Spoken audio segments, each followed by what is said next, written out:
യേശുവിങ്കൽ വാ, നിൻ ഹൃദയത്തിൽ അവനിടം താ, നിന്റെ ഹൃദയത്തിൽ അവനിടം താ.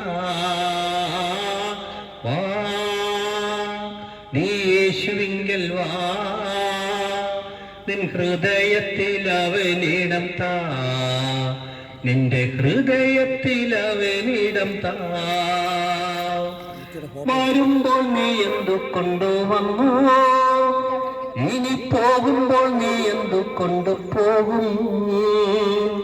വരുമ്പോൾ നീ എന്തു കൊണ്ടുവന്നു, ഇനി പോകുമ്പോൾ നീ എന്തു കൊണ്ടുപോകും. എങ്ങനെ നീ ലോകത്തിൽ വന്നു, ഇനി എങ്ങനെ ഈ ലോകം വിട്ടുപോകും. എങ്ങനെ നീ ലോകത്തിൽ വന്നു, ഇനി എങ്ങനെ ഈ ലോകം വിട്ടുപോകും. വാ നീ യേശുവിങ്കൽ വാ, നിൻ ഹൃദയത്തിൽ അവനിടം താ, നിന്റെ ഹൃദയത്തിൽ അവനിടം താ. മനുഷ്യരിൽ ദൈവഭയമില്ല, ഭൂവിൽ മനുഷ്യർക്കു സമാധാനമില്ല. മനുഷ്യരിൽ ദൈവഭയമില്ല, ഭൂവിൽ മനുഷ്യർക്കു സമാധാനമില്ല. മനുഷ്യന്മേൽ ദൈവം തന്റെ കോപം വരാൻ നേരമായെന്നോർത്തു വന്നിടുക. മനുഷ്യന്മേൽ ദൈവം തന്റെ കോപം വരാൻ നേരമായെന്നോർത്തു വന്നിടുക. വാ നീ യേശുവിങ്കൽ വാ, നിൻ ഹൃദയത്തിൽ അവനിടം താ, നിന്റെ ഹൃദയത്തിൽ അവനിടം താ. വാ നീ യേശുവിങ്കൽ വാ, നിൻ ഹൃദയത്തിൽ അവനിടം താ, നിന്റെ ഹൃദയത്തിൽ അവനിടം താ. നീതിമാനെ ഓർത്തിടുന്ന ദൈവം വീണ്ടും നീതിമാനായി വന്നിടുമേ വാനിൽ. നീതിമാനെ ഓർത്തിടുന്ന ദൈവം വീണ്ടും നീതിമാനായി വന്നിടുമേ വാനിൽ. പാവി നിന്നെ വിളിക്കുന്നു താതൻ, നിന്റെ പാപം വിട്ടു വന്നിടുക വേഗം. പാവി നിന്നെ വിളിക്കുന്നു താതൻ, നിന്റെ പാപം വിട്ടു വന്നിടുക വേഗം. വാ നീ യേശുവിങ്കൽ വാ, നിൻ ഹൃദയത്തിൽ അവനിടം താ, നിന്റെ ഹൃദയത്തിൽ അവനിടം താ. വാ നീ യേശുവിങ്കൽ വാ,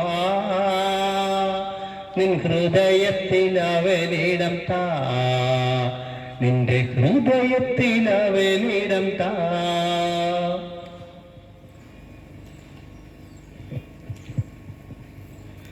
കർത്താവിന്റെ ധന്യമായിരിക്കുന്ന നാമം വാഴ്ത്തപ്പെടുമാറാകട്ടെ. ഈ ശബ്ദപരിധിക്കുള്ളിൽ ഞങ്ങളെ ശ്രമിച്ചു കൊണ്ടിരിക്കുന്ന മാന്യ ശ്രോതാക്കൾക്ക് യേശു ക്രിസ്തുവിന്റെ നാമത്തിൽ ഞങ്ങളുടെ സ്നേഹവന്ദനം അറിയിക്കുന്നു. വീണ്ടും ഒരു ക്രിസ്മസിനെ വരവേൽക്കുവാൻ ലോകം ഒരുങ്ങിക്കൊണ്ടിരിക്കുന്നല്ലോ.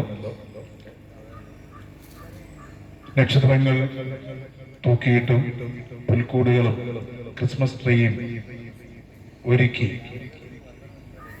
വീടുകൾ അലങ്കരിച്ചുകൊണ്ട്, അപ്പോൾ തന്നെ വിഭവസമൃദ്ധമായിരിക്കുന്ന സദ്യയൊക്കെ ഒരുക്കി ഒരു ക്രിസ്മസും കൂടെ ആഘോഷമാക്കുവാൻ മാനവ സമൂഹം ഒരുങ്ങിക്കൊണ്ടിരിക്കുന്നു. എന്നാൽ എൻ്റെ പ്രിയപ്പെട്ടവരെ, യേശുക്രിസ്തുവിന്റെ ജനനം എന്തിനു വേണ്ടിയായിരുന്നു, ആർക്കു വേണ്ടിയായിരുന്നു എന്നുള്ള ആ സത്യം എൻ്റെ ശ്രോതാക്കൾ തിരിച്ചറിഞ്ഞെങ്കിൽ കൊള്ളാമായിരുന്നു എന്ന് ഞാൻ ആഗ്രഹിച്ചു പോവുകയാണ്. യേശുക്രിസ്തുവിന്റെ ജനനം എന്തിനു വേണ്ടിയായിരുന്നു? ആർക്ക് വേണ്ടിയായിരുന്നു? തിരുവചനത്തിന്റെ അടിസ്ഥാന വെളിച്ചത്തിൽ ഈ വിഷയം ചിന്തിക്കുകയാണെങ്കിൽ യേശുക്രിസ്തുവിന്റെ ജനനത്തിന്റെ ഉദ്ദേശം മനുഷ്യനെ രക്ഷിക്കുക എന്നതായിരുന്നു. അപ്പോൾ തന്നെ യേശുക്രിസ്തുവിന്റെ ജനനത്തിന്റെ പിന്നിലുള്ള ദൈവേഷ്ടം എന്നൊന്ന് ചോദിച്ചാൽ മനുഷ്യന് പകരമായി മരിക്കുക എന്നതായിരുന്നു. ഒരിക്കൽ ബേദലഹേമിൽ ഒരു സ്ഥലത്ത് ആട്ടിടയന്മാർ കുറെ ആടുകളെ കാത്ത് വെളിയിൽ കിടക്കുമ്പോൾ അഖിലാണ്ടത്തിന്റെ ഉടയവനായിരിക്കുന്ന ദൈവത്തിന്റെ ദൂതന്മാർ അവർക്ക് പ്രത്യക്ഷപ്പെടുവാനിടയായി. എന്നിട്ട് ദൈവത്തിന്റെ ദൂതന്മാർ ഇപ്രകാരം ഉച്ചസ്വരത്തിൽ വിളിച്ചു പറഞ്ഞു. ദൈവത്തിന്റെ ദൂതന്മാർ പ്രഖ്യാപിച്ചതായിരിക്കുന്ന സന്ദേശം വിശുദ്ധ ബൈബിളിൽ ഇങ്ങനെയാണ് രേഖപ്പെടുത്തിയിരിക്കുന്നത്: സർവ്വജനത്തിനും ഉണ്ടാകുവാനുള്ള ഒരു മഹാസന്തോഷം ഞങ്ങൾ നിങ്ങളോട് അറിയിക്കുന്നു. കർത്താവായ യേശു എന്ന രക്ഷിതാവ് ദാവീദിന്റെ പട്ടണത്തിൽ നിങ്ങൾക്കായി ജനിച്ചിരിക്കുന്നു. സർവ്വജനത്തിനും ഉണ്ടാകുവാനുള്ള ഒരു മഹാസന്തോഷം ഞങ്ങൾ നിങ്ങളോട് അറിയിക്കുന്നു. കർത്താവായ യേശു എന്ന രക്ഷിതാവ് ദാവീദിന്റെ പട്ടണത്തിൽ നിങ്ങൾക്കായി ജനിച്ചിരിക്കുന്നു. യേശുക്രിസ്തുവിന്റെ ജനനം ആർക്കു വേണ്ടിയായിരുന്നു എന്ന് ചോദിച്ചാൽ ഏതെങ്കിലും ഒരു പ്രത്യേകമായിരിക്കുന്ന വിഭാഗത്തിന് വേണ്ടിയോ ഏതെങ്കിലും ഒരു പ്രത്യേക സമുദായത്തിന് വേണ്ടിയോ അല്ല യേശുവിന്റെ ജനനം എന്ന് പറയുന്നത്. അത് ലോകത്തിലുള്ള സർവ്വജനത്തിനും വേണ്ടിയായിരുന്നു എന്നാണ് വിശുദ്ധ ബൈബിളിന്റെ അടിസ്ഥാന വെളിച്ചത്തിൽ നമുക്ക് മനസ്സിലാക്കുവാൻ സാധിക്കുന്നത്. അതുകൊണ്ട് തന്നെയാണ് സർവശക്തനായിരിക്കുന്ന ദൈവത്തിന്റെ ദൂതന്മാർ ഉച്ചസ്വരത്തിൽ വിളിച്ചു പറഞ്ഞത് സർവ്വജനത്തിനും ഉണ്ടാകുവാനുള്ള ഒരു മഹാസന്തോഷം ഞങ്ങൾ നിങ്ങളോട് അറിയിക്കുന്നു. യേശുവിന്റെ ജനനം സർവ്വജനത്തിനും വേണ്ടി ആയിരുന്നു. ലോകത്തിലുള്ള 7 വൻകരകളിലുമുള്ള ജാതി മത ഭേദമന്യേ സകല മാനവ കുലത്തിനു വേണ്ടിയാണ് യേശു ഈ താണഭൂമിയിൽ ജനിക്കുവാൻ ഇടയായി തീർന്നത്. അപ്പോൾ തന്നെ ബേത്ലഹേമിൽ ജനിച്ച കർത്താവായിരിക്കുന്ന യേശുക്രിസ്തുവിനെ ദൈവത്തിന്റെ ദൂതന്മാർ ഇങ്ങനെയാണ് അഭിസംബോധന ചെയ്യുന്നത്: കർത്താവായിരിക്കുന്ന യേശു എന്ന രക്ഷിതാവ് ദാവീദിന്റെ പട്ടണത്തിൽ നിങ്ങൾക്കായി ജനിച്ചിരിക്കുന്നു. ഇത് തന്നെയാണ് ഞാൻ നേരത്തെ ഓർപ്പിക്കുവാനിടയായി തീർന്നത്. കർത്താവായിരിക്കുന്ന യേശുക്രിസ്തുവിന്റെ ജനനത്തിന്റെ ഉദ്ദേശം എന്ന് പറയുന്നത് മനുഷ്യനെ രക്ഷിക്കുക എന്നതായിരുന്നു. അപ്പോൾ തന്നെ കർത്താവായിരിക്കുന്ന യേശുക്രിസ്തുവിന്റെ ജനനത്തിന്റെ പിന്നിലുള്ള ദൈവേഷ്ടം എന്തെന്ന് ചോദിച്ചു കഴിഞ്ഞാൽ മനുഷ്യന് പകരമായി മരിക്കുക എന്നതായിരുന്നു.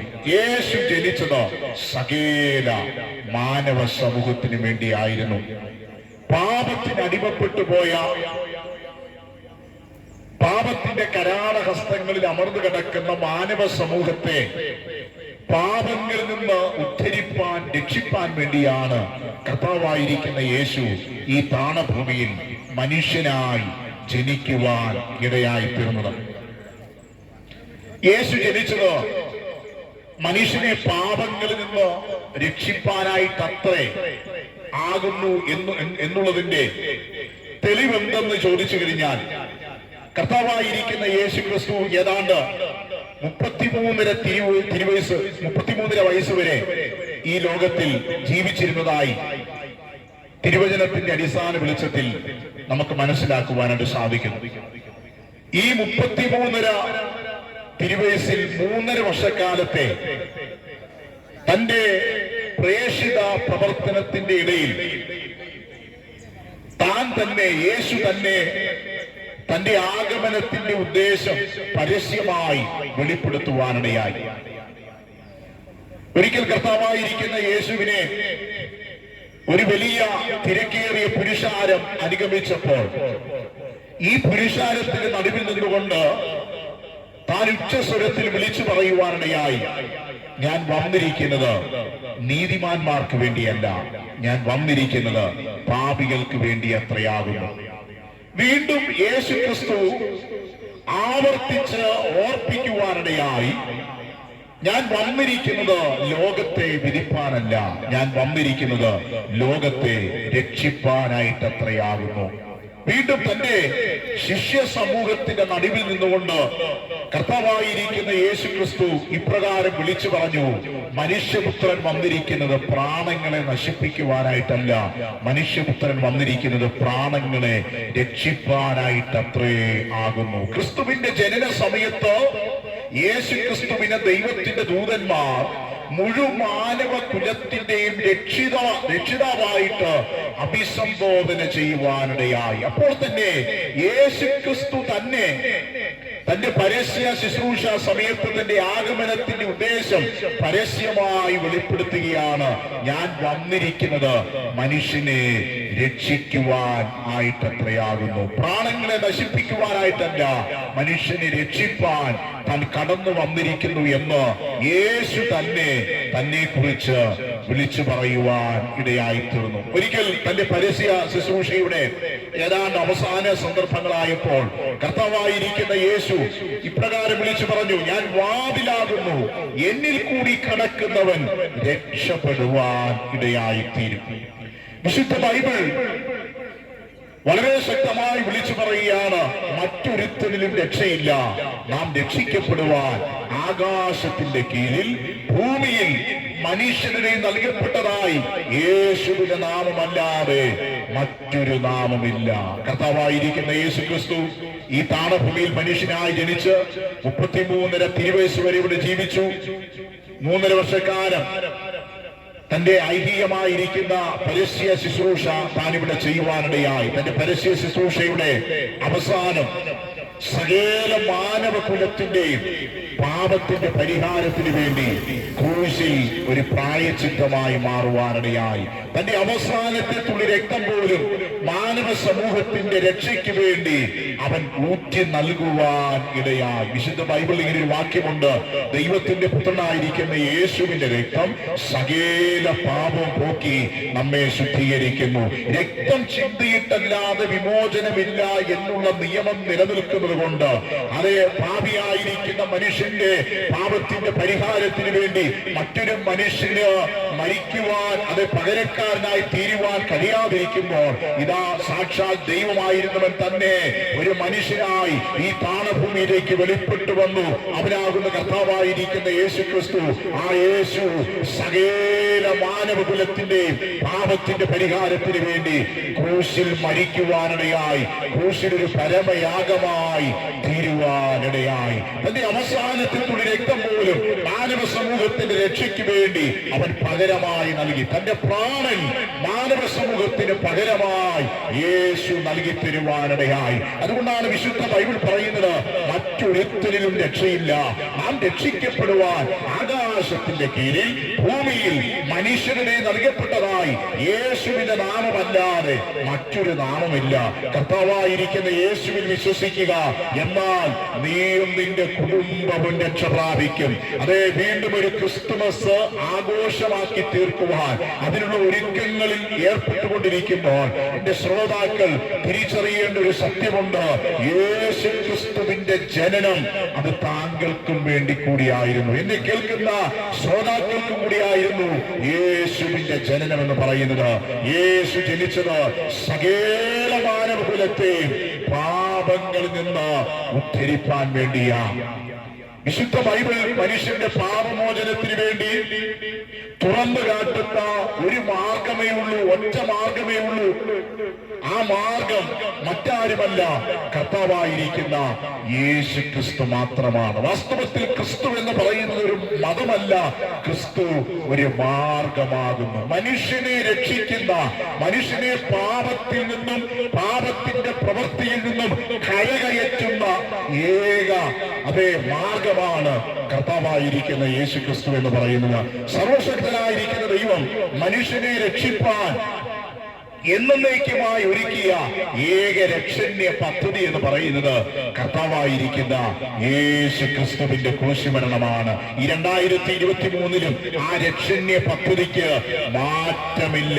മനുഷ്യന്റെ പാപമോചനത്തിന് വേണ്ടി എന്നേക്കുമായി ദൈവം ഒരുക്കിയ രക്ഷണ്യ പദ്ധതിയാണ് കർത്താവായിരിക്കുന്ന യേശുവിന്റെ ക്രൂശുമരണം എന്ന് പറയുന്നത്.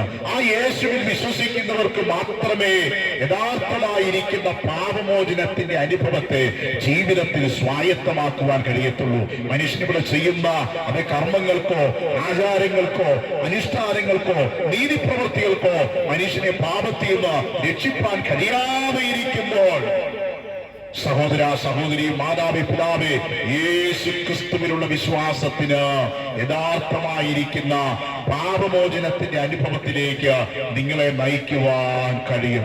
യേശുവിൽ കൂടി മാത്രമേ യഥാർത്ഥമായിരിക്കുന്ന പാപമോചനത്തിന്റെ അനുഭവത്തെ ഒരു വ്യക്തിക്ക് സ്വായത്തമാക്കുവാൻ കഴിയത്തുള്ളൂ. അതുകൊണ്ടാണ് അതിനെ വിശുദ്ധ ബൈബിളിൽ റോമർക്ക് എഴുതിയ ലേഖനം 10-ാം അധ്യായം 9-10 വാക്യങ്ങളിൽ ഇങ്ങനെയാണ് രേഖപ്പെടുത്തിയിരിക്കുന്നത്: യേശുവിനെ കർത്താവെന്ന് വായ്കൊണ്ട് ഏറ്റുപറയുകയും ദൈവം അവനെ മരിച്ചവരുടെ ഇടയിൽ നിന്ന് ഉയർത്തെഴുന്നേൽപ്പിച്ചു എന്ന് ഹൃദയം കൊണ്ട് വിശ്വസിക്കുകയും ചെയ്താൽ നീ രക്ഷിക്കപ്പെടുവാനിടയായിത്തീരും. അതെ, ഇന്ന് ഈ സന്ദേശം കേൾക്കുമ്പോൾ മാതാവേ പിതാവേ സഹോദര സഹോദരി, എല്ലാ വർഷങ്ങളിലും ഒരുപക്ഷെ ക്രിസ്മസിനെ ഒരു ആഘോഷമായി കാണുന്ന വ്യക്തിയായിരിക്കാം താങ്കൾ. എന്നാൽ ഈ ക്രിസ്മസ് അത് യേശുവിനെ വാസ്തവമായി അറിയുന്ന ഒരു ക്രിസ്മസ് ആയി മാറട്ടെ. അതെ, ഈ ദിനങ്ങളിൽ യേശുവിനായി നിങ്ങളുടെ ഹൃദയത്തെ സമർപ്പിക്കുവാനായിട്ട് കഴിയട്ടെ. യേശുവിനെ രക്ഷിതാവായി കർത്താവായി ജീവിതത്തിൽ സ്വീകരിച്ചുകൊണ്ട് ജീവിതത്തിലുള്ളതായിരിക്കുന്ന സകല പാപങ്ങളും കർത്താവിന്റെ സന്നിധിയിൽ ഏറ്റുപറഞ്ഞ് ഉപേക്ഷിച്ച് യേശുവിനെ രക്ഷിതാവ് കർത്താവുമായി ജീവിതത്തിൽ സ്വീകരിച്ച് തുടർന്നുള്ളതായിരിക്കുന്ന ജീവിതം കർത്താവ് അനുവദിച്ചാൽ ദൈവികമായിരിക്കുന്ന ബന്ധത്തിൽ ഇവിടെ ജീവിച്ച് ദൈവം ഒരുക്കി വെച്ചിരിക്കുന്ന നല്ല നിത്യതയുടെ അനുഭവത്തെ പ്രാപിക്കുവാൻ ദൈവം ഞങ്ങളുടെ പ്രിയപ്പെട്ടവരെ സഹായിക്കട്ടെ എന്ന് പ്രാർത്ഥിച്ചുകൊണ്ട് ഞാൻ ഈ സന്ദേശത്തിൽ നിന്നും വിരമിക്കുന്ന ഒരു വാക്ക് നിങ്ങൾക്ക് വേണ്ടി പ്രാർത്ഥിക്കുവാൻ ആഗ്രഹിക്കുന്നു. പരിശുദ്ധനായ ദൈവമേ, സ്വർഗസ്വനായിരിക്കുന്ന ഞങ്ങളുടെ നല്ല പിതാവേ, കർത്താവെ, ഞങ്ങളെ ശ്രമിച്ച എല്ലാ പ്രിയപ്പെട്ടവരെ കർത്താവിന്റെ കരത്തിലേക്ക് ഏൽപ്പിക്കുന്നു. കർത്താവെ, ഇന്ന് പകലിൽ കേട്ടതായിരിക്കുന്ന വചനത്തിന് അനുയോജ്യമായിരിക്കുന്ന വിധത്തിൽ നല്ല തീരുമാനങ്ങൾ എടുത്തുകൊണ്ട് കർത്താവെ മുന്നോട്ട് ജീവിപ്പാൻ ഞങ്ങളുടെ പ്രിയപ്പെട്ടവരെ കർത്താവ് സഹായിക്കേണ്ടതിനായി ദൈവത്തോട് പ്രാർത്ഥിക്കുന്നു. യേശുവിനായി ഹൃദയങ്ങളെ കൊടുത്തുകൊണ്ട്, യേശുവിനായി ജീവിതത്തെ സമർപ്പിച്ചുകൊണ്ട്, യേശുവുമായിട്ടുള്ളതായിരിക്കുന്ന ബന്ധത്തിൽ മുന്നോട്ട് പോകുവാൻ പ്രിയപ്പെട്ടവരെ അവിടുന്ന് സഹായിക്കും. യേശുവിൻ നാമത്തിൽ ദൈവം കേൾക്കുമാറാകണം. സ്വർഗീയ പിതാവേ, ആമേൻ. ഈ വചന നിമിത്തമായി